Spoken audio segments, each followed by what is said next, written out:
दोस्तों, ईरान और इजराइल के बीच लड़ाई कभी भी तेज हो सकती है क्योंकि इजराइल लगातार ईरान के परमाणु ठिकानों पर हमला करने की बात कर रहा है।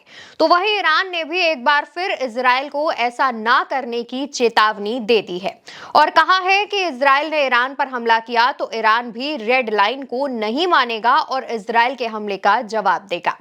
ईरान के विदेश मंत्री अब्बास अराक्ची ने एक पोस्ट में लिखा कि हमने अपने क्षेत्र में एक व्यापक युद्ध को रोकने के लिए हाल के दिनों में सभी मुमकिन कोशिशें की हैं। इसके बावजूद मैं ये स्पष्ट कर दूं कि हमारे लोगों और हितों की रक्षा करने में हमारे पास कोई रेड लाइन नहीं है। हम अपनी ओर से सभी कदम उठाएंगे। दोस्तों, इजरायली सेना ने लेबनान में हमला किया था जिसमें हिजबुल्लाह नेता नसरल्लाह की मौत हो गई थी।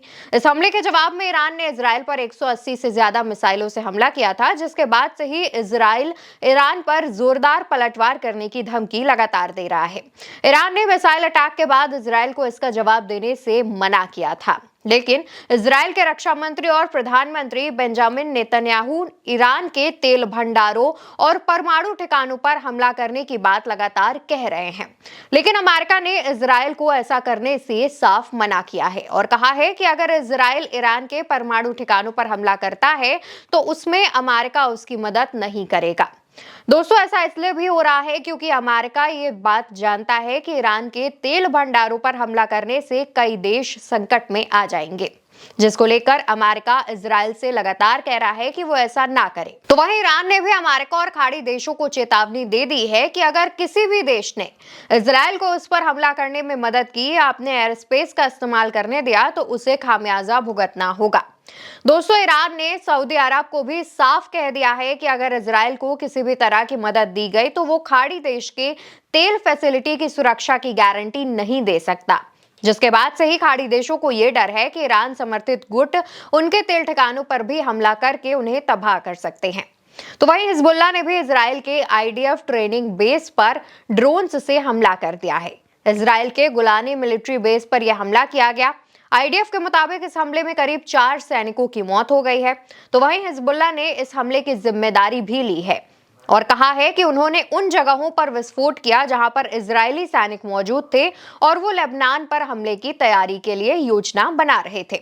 हिजबुल्लाह के इस हमले के बाद एक बार फिर इस जंग में अमेरिका की एंट्री हो गई है। अमेरिका ने इजराइल के एयर डिफेंस सिस्टम को मजबूत करने के लिए एक terminal high altitude area defence THAAD यानी थार्ड भेजने का फैसला किया है और इसके साथ अमेरिका के करीब 100 अमेरिकी सैनिक भी इजराइल में भेजे जाएंगे। अमेरिकी रक्षा विभाग पेंटागन ने कहा है कि थार्ड से इजराइल का एयर डिफेंस सिस्टम और मजबूत होगा। इसको जल्द ही इजराइल भेजा जाएगा। तो वहीं अल जजीरा की एक रिपोर्ट के मुताबिक थार्ड की एक बैटरी में 6 truck mounted launcher, 48 interceptor, radar उपकरण होते हैं। इसे चलाने के लिए करीब 94 सैनिकों की जरूरत होती है। तो वहीं अमेरिका के पास ऐसे 7 ठाड हैं। जुलाई 2016 में दक्षिण कोरिया में भी ठाड तैनात करने पर चीन और नॉर्थ कोरिया ने अमेरिका के खिलाफ नाराजगी जताई थी।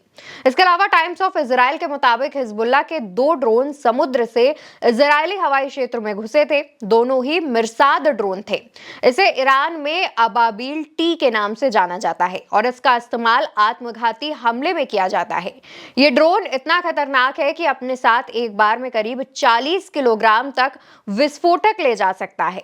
दोस्तों, इन दोनों के बीच चल रही जंग से पश्चिम एशिया में भी खलबली मची हुई है। इजराइल पहले ही लेबनान और गाजा से युद्ध कर रहा है, इन दोनों से घिरा हुआ है। इसके बावजूद वो ईरान पर हमला करने की लगातार बात कर रहा है और कह रहा है कि वो ईरान पर काफी भीषण हमला कर सकता है और ऐसा करने से इजराइल खुद को मुसीबत में भी डाल रहा है, क्योंकि ईरान की तरफ से लगातार 2-3 बार चेतावनी दी जा चुकी है कि ऐसा ना करे। उसके बावजूद इजराइल हमला करने की बात कर रहा है। फिलहाल देखने वाली बात होगी कि इजराइल क्या ईरान के हमले का पलटवार करेगा या फिर ईरान जिस तरीके से उसे चेतावनी दे रहा है तो इजराइल खुद शांत होकर बैठ जाएगा।